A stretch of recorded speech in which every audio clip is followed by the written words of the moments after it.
Good morning. I pray that what I have to share this morning will be a blessing. And, um, you know, I guess the subject matter really is love, or the love of God, or what God's love is, and how it's played out in our lives and the lives of others. And, you know, the reference to love in Corinthians says this, that love is patient, love is kind, it's not self seeking, it's not proud, it's not envious, it always perseveres. It always hopes. It keeps no record of wrongs. And love never fails.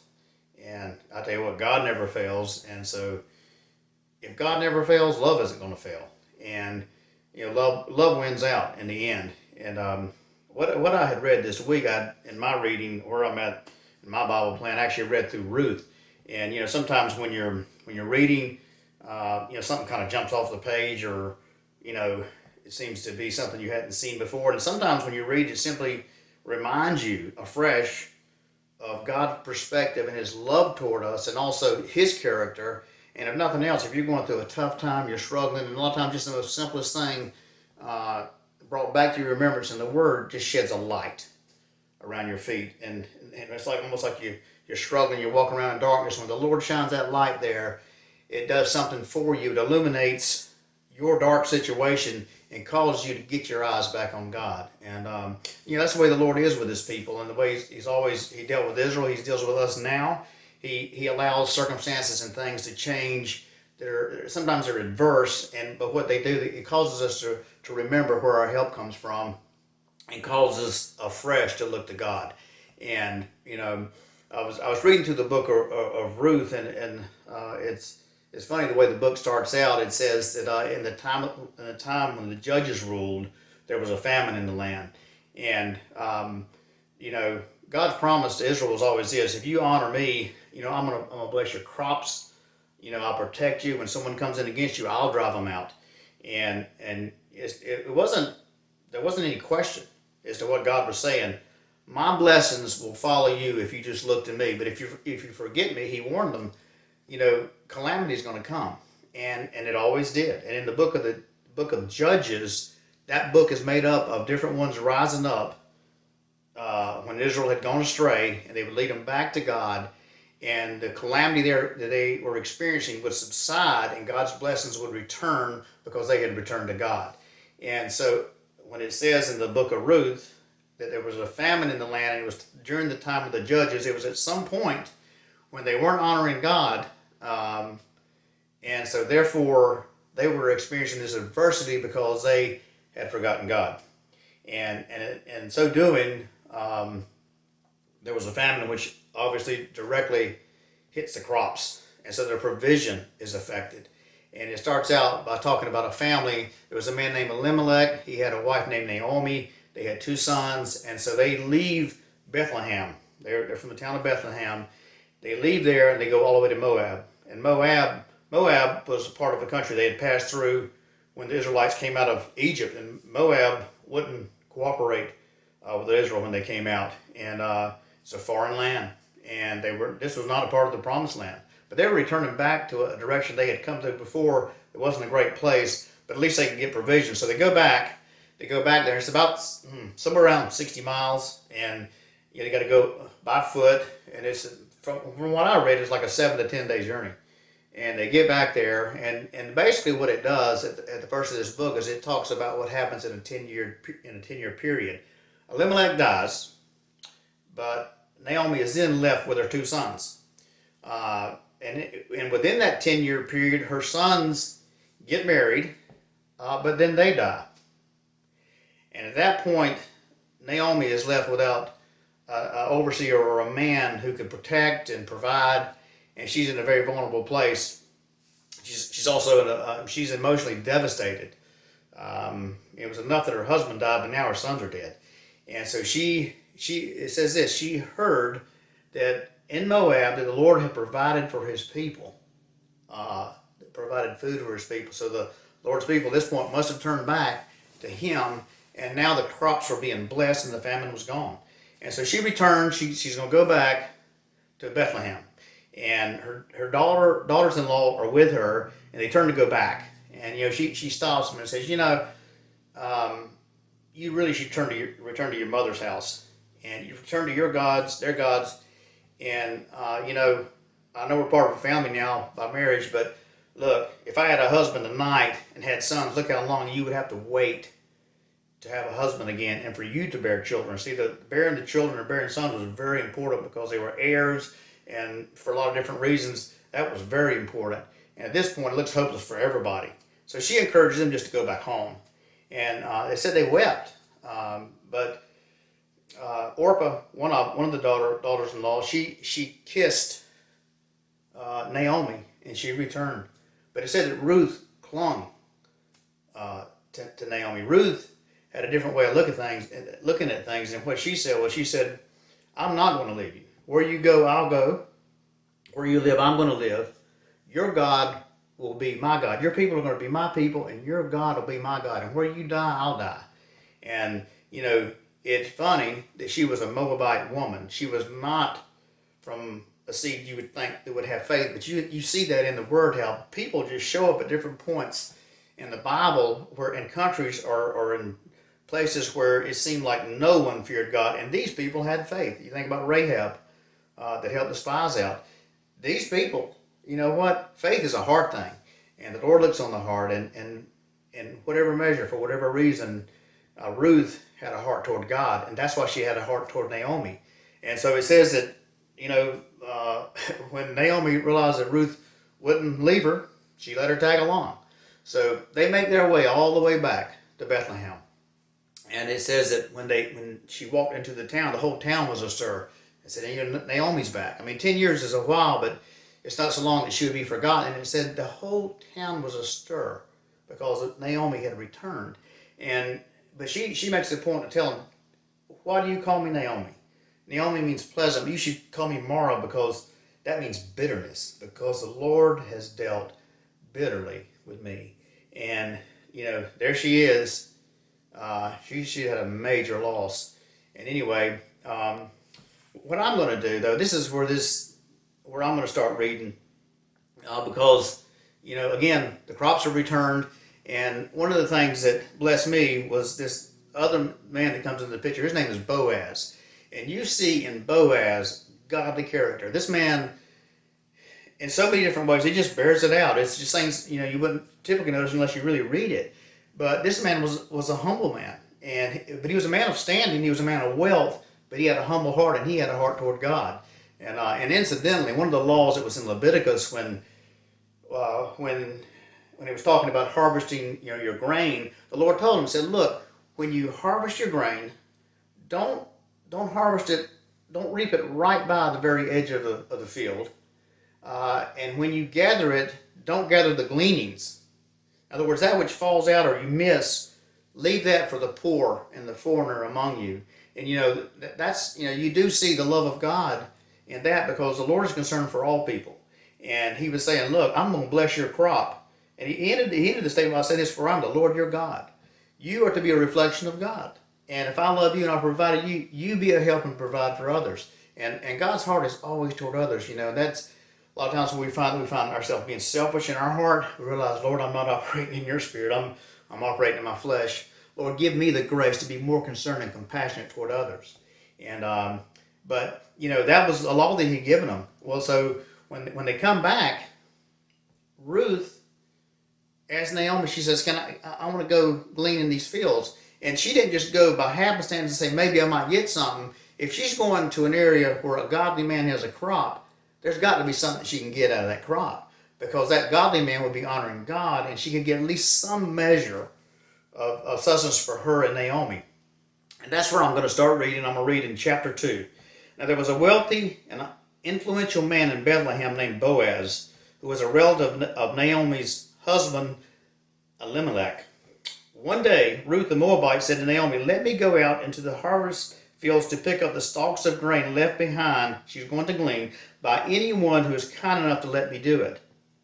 A little agriculture here, I think it's important, because we don't live in that time, and also even the way grain is harvested now is completely different than what they did back then. But even Jesus, when he talked about parables, he talked about situations in work and daily life, and he made a point one time. He said, the fields are white for harvest. They're ready to be harvested. And the first crop that was always harvested, the first of the season, was barley.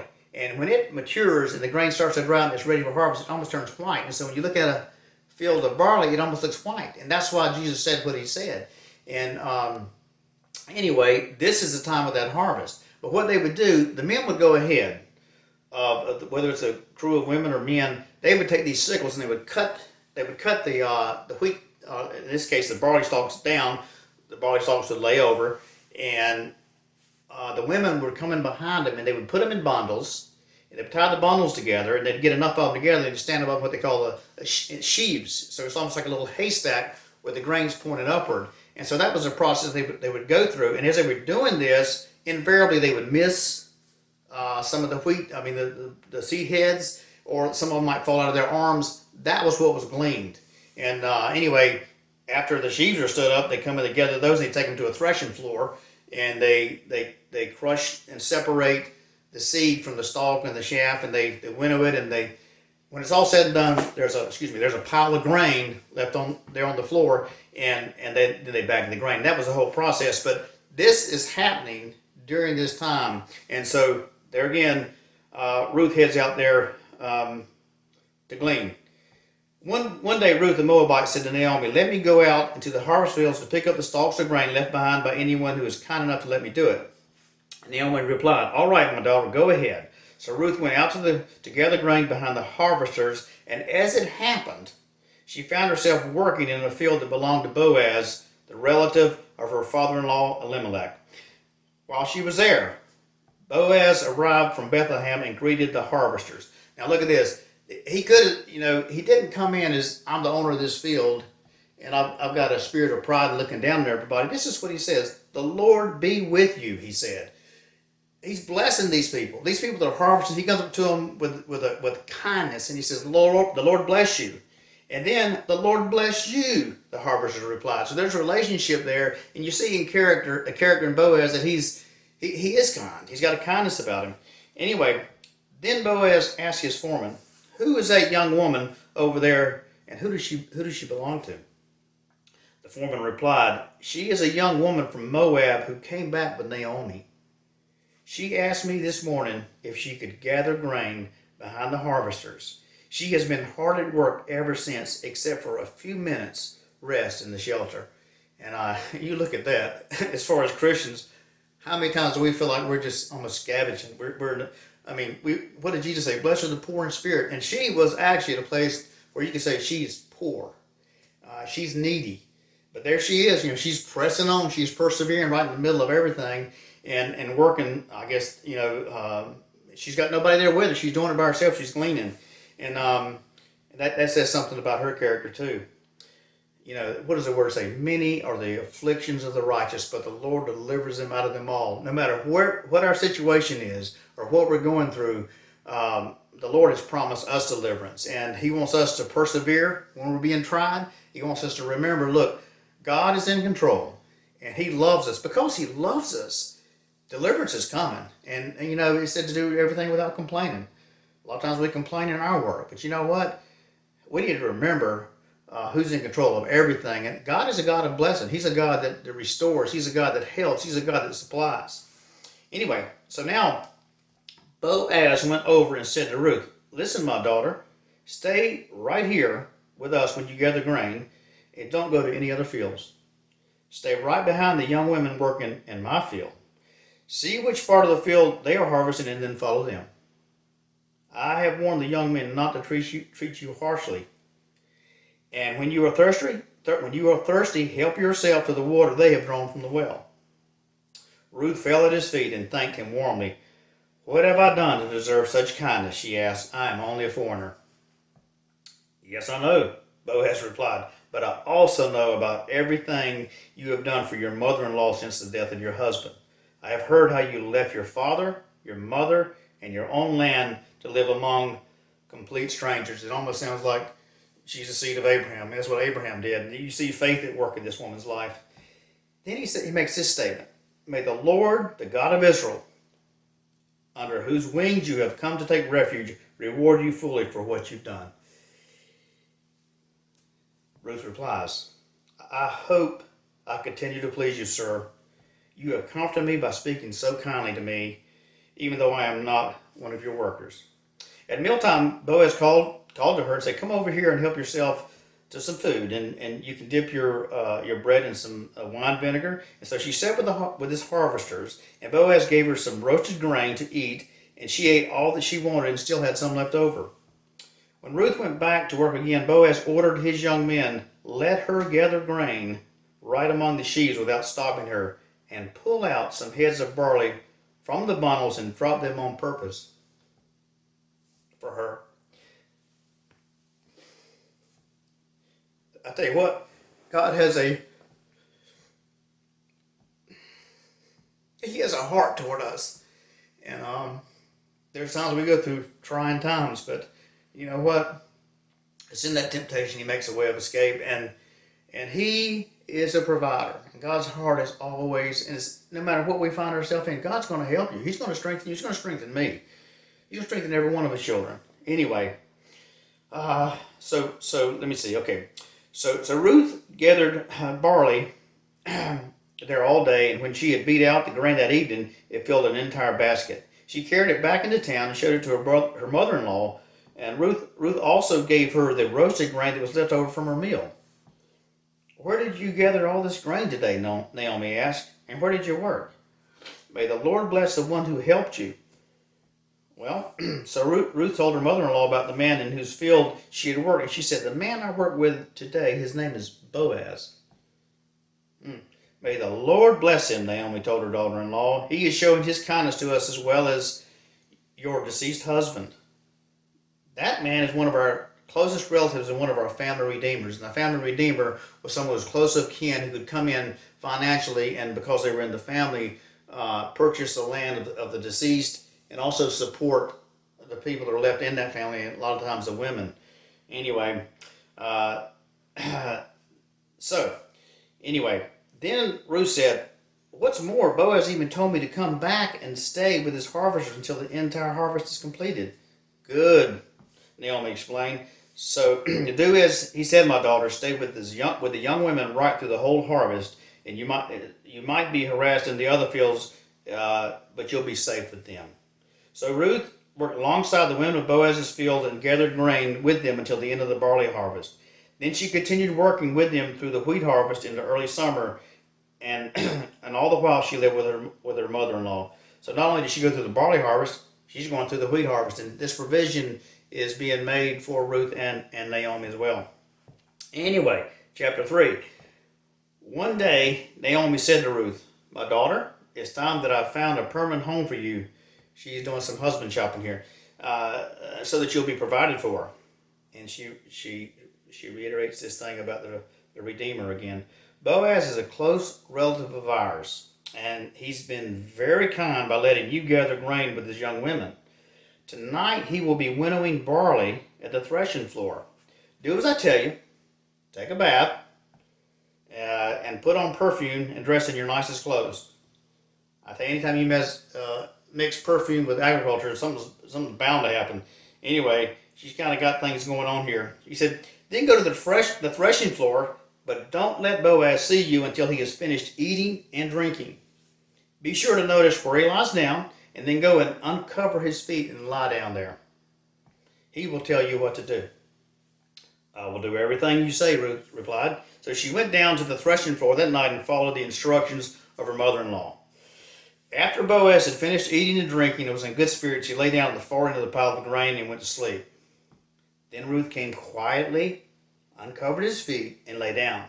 Around midnight, Boaz suddenly woke up and turned over. He was surprised to find a woman lying at his feet. That would be a surprise. Who are you? He asked. It shows you it was dark. He couldn't really see her, but maybe he smelled the perfume. I don't know. He knew it was a woman.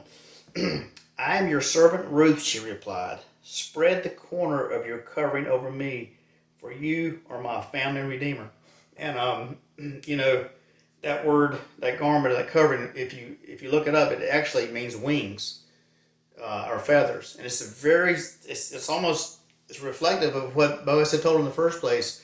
May the God who you trust, may he cover you with his wings. And now he's in this position. And so she asked him to put the covering over her. Anyway, the Lord bless you, my daughter, Boaz exclaimed. You are showing me even more family loyalty now than you did before, for you have not gone after a younger man, whether rich or poor. Now don't worry about a thing, my daughter. I will do what is necessary, for everyone in town knows you are a virtuous woman. But while it's true that I am one of your family redeemers, there is another man who is more closely related to you than I am. Stay here tonight, and in the morning I'll talk to him. If he is willing to redeem you, very well, and let him marry you. But if he's not willing, then as surely as the Lord lives, I will redeem you myself. Now lie down here until morning. So Ruth lay at Boaz's feet. I mean, what a night that was. You know, those threshing floors are usually out under the stars. I don't know if it's cloudy or what, but it's nighttime, and they're laying there all night long. Okay, so Ruth lay at Boaz's feet until the morning, but she got up before it was light enough for people to recognize each other. For Boaz had said, no one must know that a woman was here at the threshing floor. Then Boaz said to her, bring your cloak and spread it out. He measured 6 scoops of barley into the cloak and placed it on her back, and then he returned to the town. When Ruth went back to her mother-in-law, Naomi asked, what happened? Ruth told Naomi everything Boaz had done for her, and she added, he gave me 6 scoops of barley and said, don't go back to your mother-in-law empty-handed. Then Naomi said to her, just be patient, my daughter, until we hear what happens. The man won't rest until he has settled things today. You know, she knew this guy Boaz. He's honoring the Lord, and he's going to do what's right. He's not going to tarry. He's going to take care of business. And so, final chapter here. This is in chapter 4. Boaz went to the town gate and took a seat there. Just then, the family redeemer he had mentioned came by, and so Boaz called out to him, "Come over here and sit down, friend. I want to talk to you."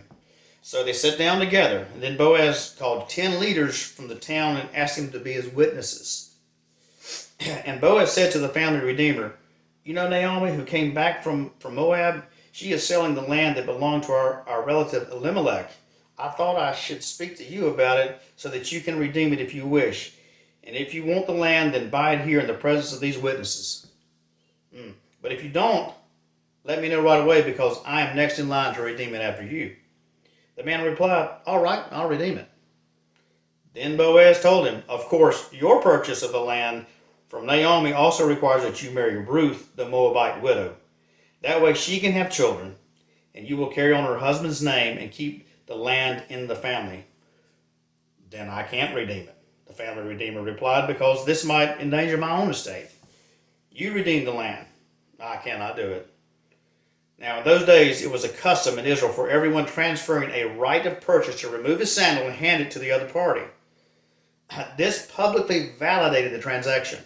So the other family redeemer drew off his sandal as he said to Boaz, "You can buy the land." So now Boaz has got it. Okay. Then Boaz said to the elders in the crowd standing around, "You are witnesses today that I have bought from Naomi all the property of Elimelech and his sons, and with the land I have acquired Ruth, the Moabite widow of Mahlon, to be my wife. This way she can have a son to carry on the family name of her deceased husband and to inherit the family property here in this hometown. You are all witnesses today." So Boaz has now gone through this whole process of redeeming. And you know, a lot of times when it talks about redemption in the Bible or redeeming, it's to purchase that which was lost. Sometimes people would even sell themselves into slavery. That's what happened in the book of Hosea, when Hosea's wife was unfaithful and she sold herself into slavery. He went back and bought her back.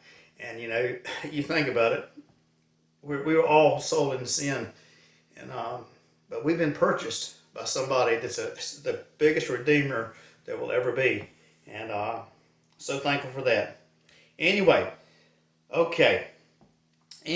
So then the elders and all the people standing in the gate replied, "We are witnesses. May the Lord make this woman who is coming into your home like Rachel and Leah, and from all the nations of Israel descended. May you prosper in Ephrathah and be famous in Bethlehem. And may the Lord give you descendants by this young woman who will be like those of your ancestors Perez and the son of Tamar and Judah." And Here we go. So Boaz took Ruth into his home, and she became his wife. And when he had slept with her, the Lord enabled her to become pregnant, and she gave birth to a son. And it gets even better as it goes.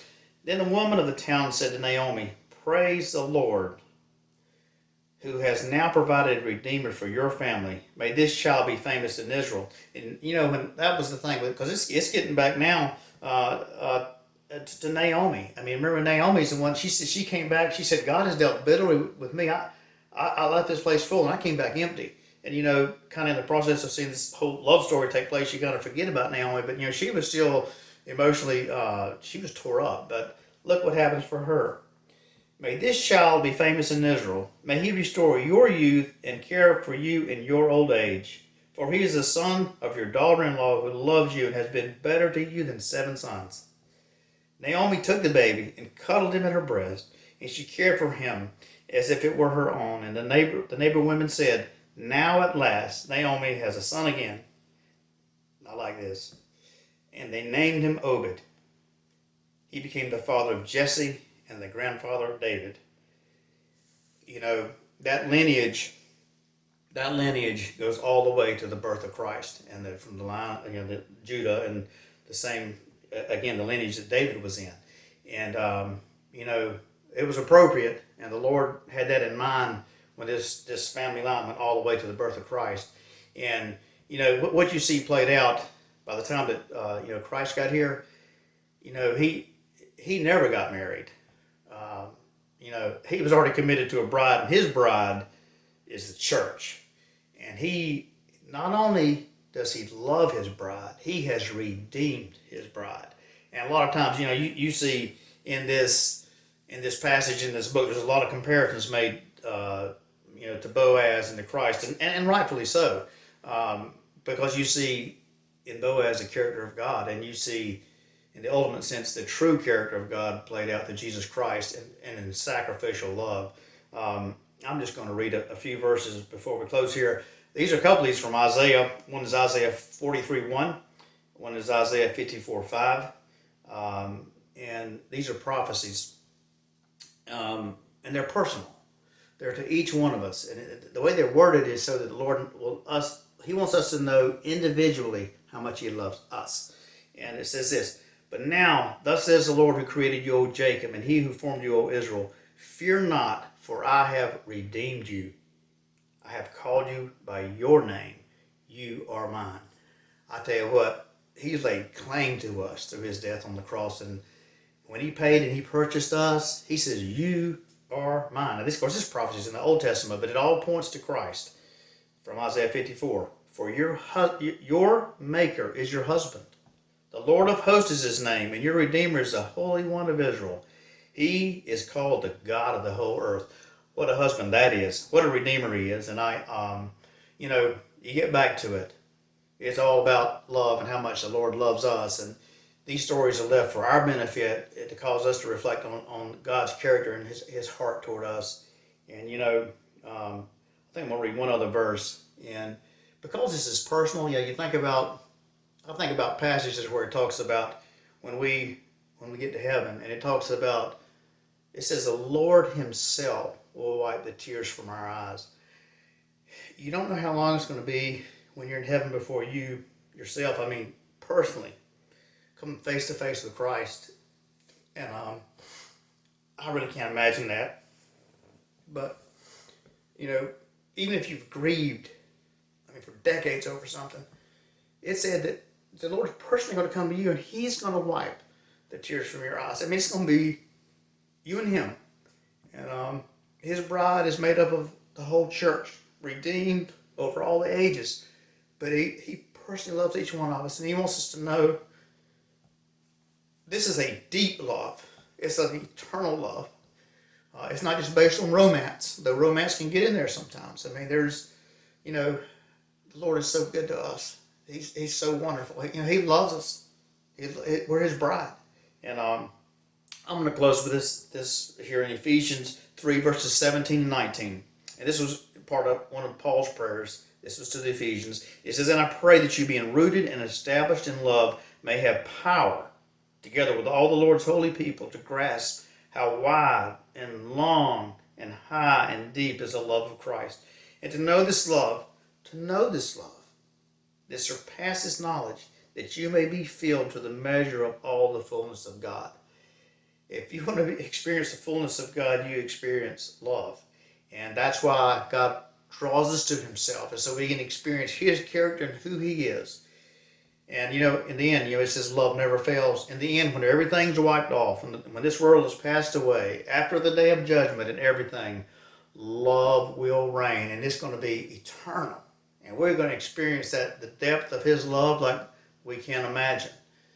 But I guess this is just for some of my thoughts this week, and I want to share them. And I pray that everyone will have a blessed week. Thank God for his love, his mercy, and I'll tell you what, our Redeemer lives. Amen.